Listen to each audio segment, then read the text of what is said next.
د نړۍ له دوهم لوی اقتصادي هیواد سره د افغانستان پیوستون.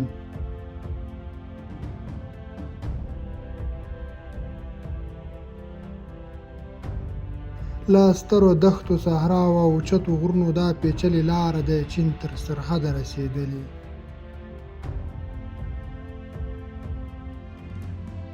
د افغانستان او چین ترمنځ د نښلېدونکي سړک چارې بشپړې شوې.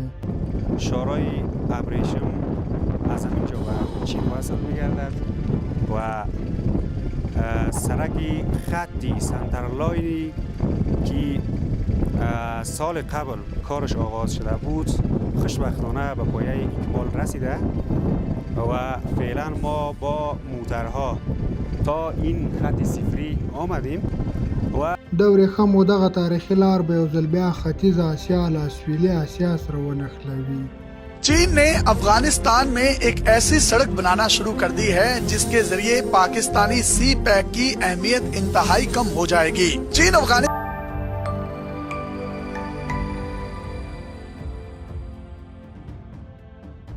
د ورېښمو تاریخي لار چې د نړۍ څو براعظمونه سره نښلوي د همدې تړانګې له لارې د چین هیواد له سینګیانګ ایالت سره وصل شوې ده، چې په تجارتي لحاظ د افغانستان لپاره یوه مهمه حیاتي او ارزښت لرونکې لاره ده.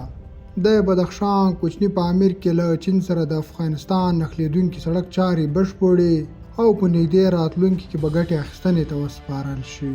د بدخشان د اطلاعاتو او کلتور رئیس چې د دغه سړک له چارو څخه د لیدنې په موخه تللی وایي د یاد سړک د جوړولو چارې بشپړې شوې او ګټې اخیستنې ته چمتو دی. نوموړي د واخان تاریخي دهلیز د افغانستان او سیمې لپاره د ملا تیر یاد کړی او زیاته کړې ده چې د دې لارې د چارو په بشپړېدو او د چین بندر په بیرته پرانیستل کېدو به افغانانو ته په اقتصادي برخه کې ډېرې اسانتیاوې برابرې شي. شورای ابریشم از همینجا به چین وصل می‌گردد و سرک خطی سنترلاینی که سال قبل کارش آغاز شده بود خوشبختانه به پایه اکمال رسیده و فعلا ما با موترها تا این خط صفری آمدیم و یک پیام ما برای آن گردشگرانی که برای سیاحت به اینجا میآیند این است که هموطنان عزیز ما وقتی که به اینجا میآیند به خاطر سیاحت و تفریح باید با موترهای شاسی بلند بیایند، چرا که موسم گرم است، موسم آبخیزی است و یگان پول و کوچکی در مسیر راه است اونها تا هنوز کارشان تکمیل نگردیده. تنها اینجا فقط خط سنترلاین به مرز چین وصل است. د اقتصادي ودې او کاري فرصتونو د رامنځته کېدو په موخه د دغه سړک د جوړېدو له امله د سیمې خلک خوښ او خوشحاله دي. خوشحال هستیم که سرک رساندند تا مرز چین، سرک وصل شده است. ما مردم پیش وقتا بسیار به عذاب بودیم، از طریق اسب و خشگاه و شتر تا سرد براغیل 4 روز می رفتیم، 4 روز پس می گشتیم، 2 روز دوجا می ششتیم، عینا 10 روز الا به خانه می اومدیم.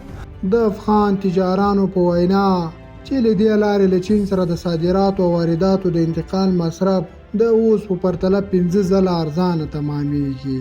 د واخان لار نه یوازې دا چې افغانستان ته ارزښت لرونکې ده، د سیمې او نړۍ ډېر هیوادونه خصوصا ایران او چین ته ډېر ارزښت لري چې له دې لارې له نړیوالو بازارونو سره نښلول کېږي. د بدخشان ولایت دا سیمه او لار چې د اقتصادي ارزښت ترڅنګ د دنیا د بام یا پامیر لوړې څوکې په لرلو تاریخي ارزښت هم لري. د افغانستان دویم ملي پارک ګڼل کېږي. د نړۍ د سیلانیانو د جذب یو تر ټولو ښه سیمه ګڼل کېږي چې د هوښیار سیاست په لرلو سره کېدای شي افغانستان ته د سرو زرو په کان بدل شي. د اقتصادي او کاري فرصتونو په ایجاد سره د هیواد د فقر کچه راکمولای شي.